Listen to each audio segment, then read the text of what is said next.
Las nuevas historias para adultos narradas por su servidor, Juan Antonio Saucedo. En esta ocasión les voy a contar la historia que ha corrido por muchas regiones acerca del calzón quitado. Es una historia que narra la vida de una mujer que propició muchos escándalos en su tiempo, pero que se convirtió con el tiempo en algo que aún se recuerda con admiración. Su nombre era Job, esperanza en español.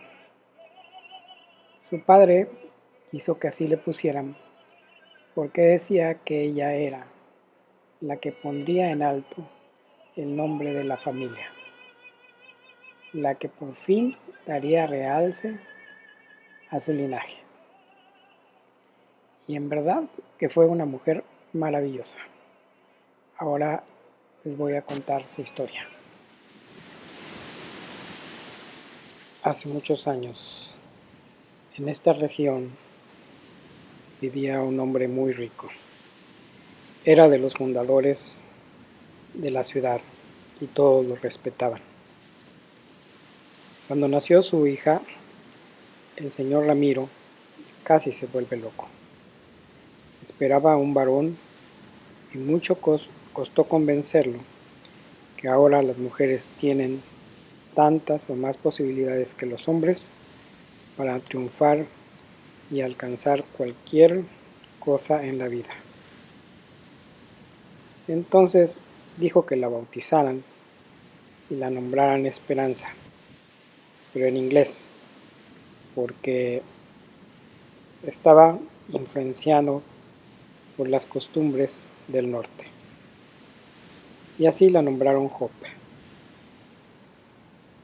que decía que ella sería la esperanza de la familia y que llegaría a ser sobresaliente no solo en su comunidad, sino en el mundo entero. Job creció consentida, apoyada y con muchos cuidados porque se le consideraba la reina de la casa, la que daría a su familia el renombre que siempre habían deseado. Su educación estaba a cargo de los mejores hombres y mujeres del pueblo, según el criterio de su padre, y al parecer algo no se tomó en cuenta al contratar a una de las maestras que llegó de otro pueblo. Una muy bonita mujer, soltera y con amplias referencias, que se decía conocer muchos lugares y ser dama de alta sociedad. Pero no se tomó en consideración que era soltera, joven, muy atractiva y con una mente abierta a las nuevas corrientes. Las modas que estaban promocionadas por los medios de difusión, simplemente porque eso representaba una manera de mantener su rating. El caso es que Job y la maestra Margie, que así se llamaba la tutora, se hicieron muy buenas amigas. La niña consideraba la mejor de las mujeres a su maestra y aprendía con entusiasmo todo lo que le enseñaba, poniendo mucha atención hasta en el menor gesto de su tutora. En menos que se los cuento, Job era la copia exacta de Margie. Caminaba, reía, hacía gestos y se movía igual. 2 gotas de agua, comentaba la gente. Para su edad era inusual ver cómo se comportaba Job, dejando de lado los juegos con otras niñas de su edad para concentrarse en el estudio de muchas cosas que la mayoría de las familias no comprendió hasta que ya era tarde.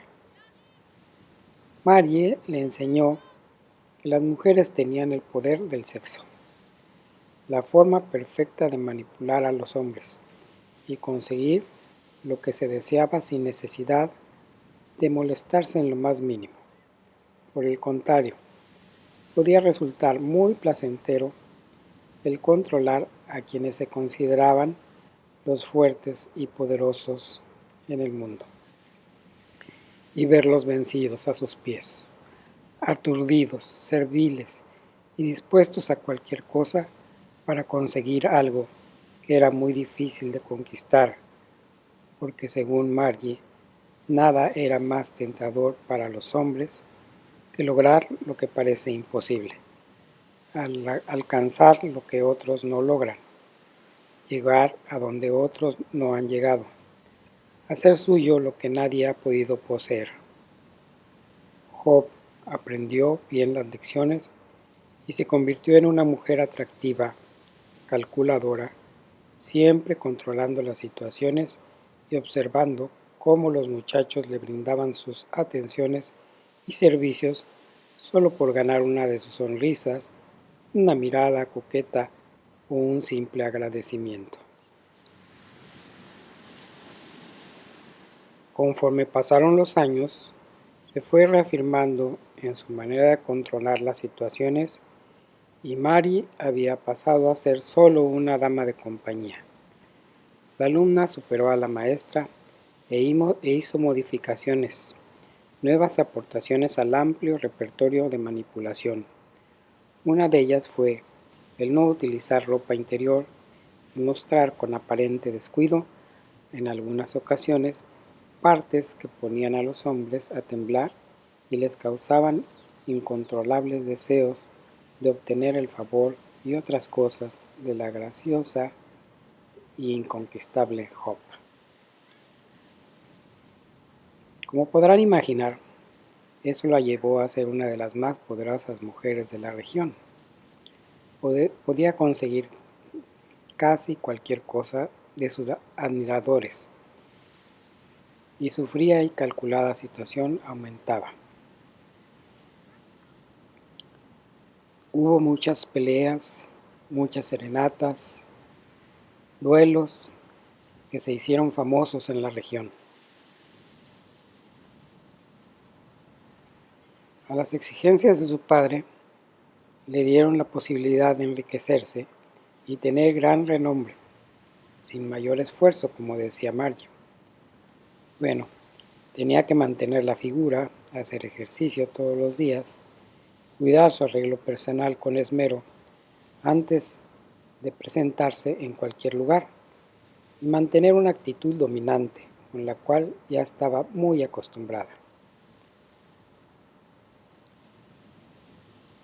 Había quienes le temían, le envidiaban y hasta odiaban.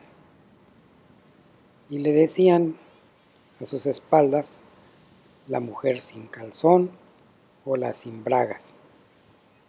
Ello no molestaba a Job, lo sabía y le daba risa, que hubiera causado tanto impacto un detalle tan pequeño, lo cual demostraba hasta qué punto la sociedad se manejaba por el morbo y el condicionamiento, de tal forma que cambiar un mínimo sus costumbres le producía tremendo cataclismo, una sacudida que les mantenía ocupados, preocupados, inquietos, sobre todo cuando notaron que otras mujeres estaban siguiendo su ejemplo. Cuando su padre murió, ya se había ido también la maestra Margie. La casa y demás propiedades quedaron completamente bajo la administración de Job. Su madre ya estaba vieja y cansada. Además, siempre la había mantenido al margen. Su opinión jamás se había tomado en cuenta, ni para la educación de su hija, ni para la administración de su hogar, de tal modo que se encerró en su cuarto a tejer, dejando que su hija siguiera por su propio camino sin mayor preocupación. Fue entonces cuando Job empezó a cambiar, pero pocos lo notaron. Ella seguía en sus reuniones sociales, en sus viajes a la sierra, donde poseía grandes terrenos de cultivo, y en entrevistas con sus abogados y administradores, pero ya no se le volvió a ver sonriente, coqueta, sino como una dama serena, firme, con una mirada dominante. Su belleza resaltaba con su elegancia al vestir y al conducirse. Para entonces ya era famosa en toda la región. Era como una fortaleza inexpugnable que ningún hombre había podido conquistar. Se conocían muchos los que habían intentado, ricos y poderosos que habían sucumbido a sus caprichos, pero sin lograr nada más que su amistad. Pero ahora se rumoraba que el amor le estaba llegando a lo profundo. Por fin se estaba doblegando a las fuerzas de la naturaleza, y sus mayores ambiciones se estaban dejando atrás, pero nadie sabía dónde estaba el conquistador que lo había logrado. Repentinamente, Job murió en una tarde lluviosa. Al parecer su corazón se detuvo mientras dormía la siesta. La noticia corrió como si fuera el acontecimiento más importante en muchos años. La gente acudió presurosa a su hacienda para confirmarlo. En toda la región se escucharon las campanas a duelo, mientras de la sierra bajaron miles en peregrinación. Era algo que la gente no entendía en ese pueblo. Para asistir al sepelio fueron grandes hileras de campesinos y de gente que hasta entonces nunca habían visto en el pueblo. Fue entonces cuando se supo que Job había ayudado a muchas personas, a mucha gente humilde, y que su riqueza había servido para aliviar el dolor, dar educación y apoyar a familias enteras en lugares alejados, aislados en la sierra, y que amaba mucho a los niños del campo. Admiraba a los hombres y a las mujeres que no estaban contaminados por la sociedad y sus conflictos, sus modas y locuras, y donde andar sin calzón no era un juego ni una coquetería, sino algo que imponía la falta de recursos, pero que al mismo tiempo representaba la libertad que tienen quienes no están sujetos a la crítica u opiniones de otros.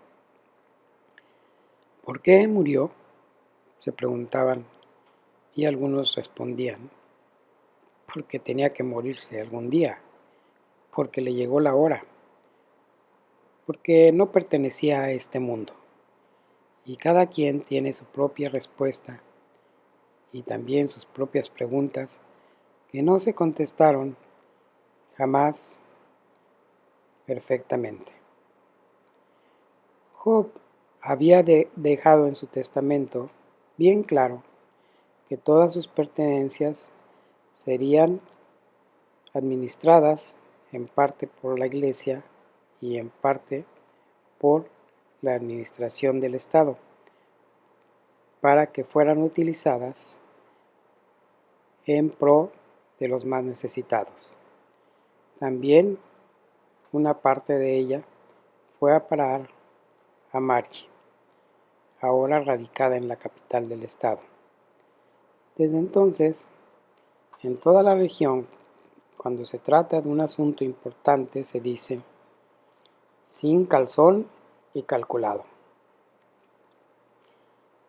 Y aquí termina la historia de Job, que ha dejado impactado a mucha gente durante mucho tiempo y aún se sigue recordando en esta región. Espero que les haya gustado.